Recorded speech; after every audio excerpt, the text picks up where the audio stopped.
AA News.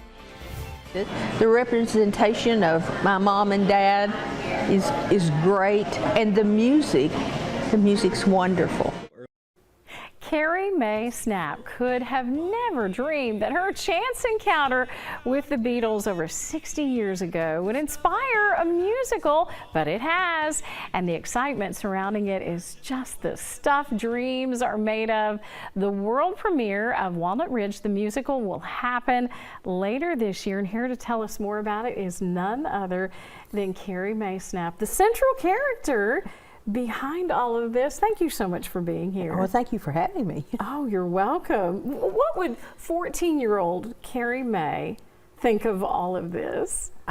She would be the same as I am, just beyond reality. Yeah. To think that your childhood experience is going to be played out on stage, and we have to point out that the pictures behind us here were taken by your dad. Yes, I still have the Instamatic camera.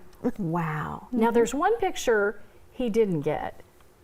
He was so excited when we got such a wonderful picture of George Harrison that he was jumping up and down screaming, "I got you a Beatle, I got you a Beatle." And he couldn't advance the film quickly enough, and I have a fabulous picture of Paul McCartney's backside. That's life. Such is life. Such is life. Tell us about how the musical is going. Is it finished? Well, musical until I don't think it ever is completely finished. The music is done.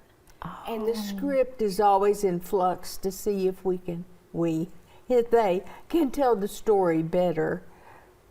Or improve it as it goes, and the more we see it in table readings and stage readings and in previews, it changes. Now tell us about there are 3 central people who are working on all of this. Yes, Lee Black, Gina Bow, and Tony Wood.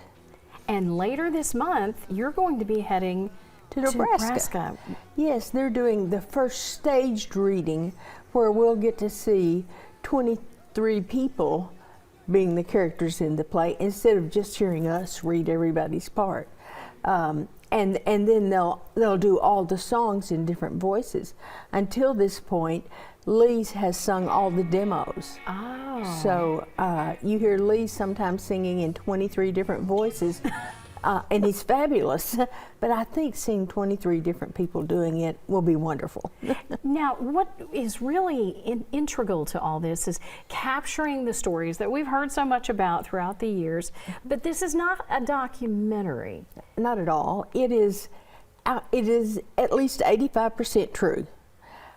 They've had to add some things just to make the story have an arc and flow a little bit better, but that's Hollywood. Right, you know. Exactly. Yeah, there have been documentaries made before, so we have factual reports of it to pass on. But this is a fun musical experience for the whole family. You can bring everybody from your 3-year-old to your grandma, and it won't offend anyone. And it will be what do you think the Beatles would think of this? I hope they would be pleased at the effect they had, not just on my family and me, but on the whole town. And we can't wait to see this musical come to life. When might we be able to see it? Well, I think maybe you'd be able to see it in the fall. Oh, in the fall. I can't tell what I know. Don't beg me. But one of the neatest things that she has told me is that you can't wait to see the versions of your parents. Right. I want to have my picture made with my mom and dad. Oh, that is so special. Carrie Mae, thank you so much. Well, thank you for having me, being here today. I can't wait. This is so fun, and it's played out right here in Region 8, Christina.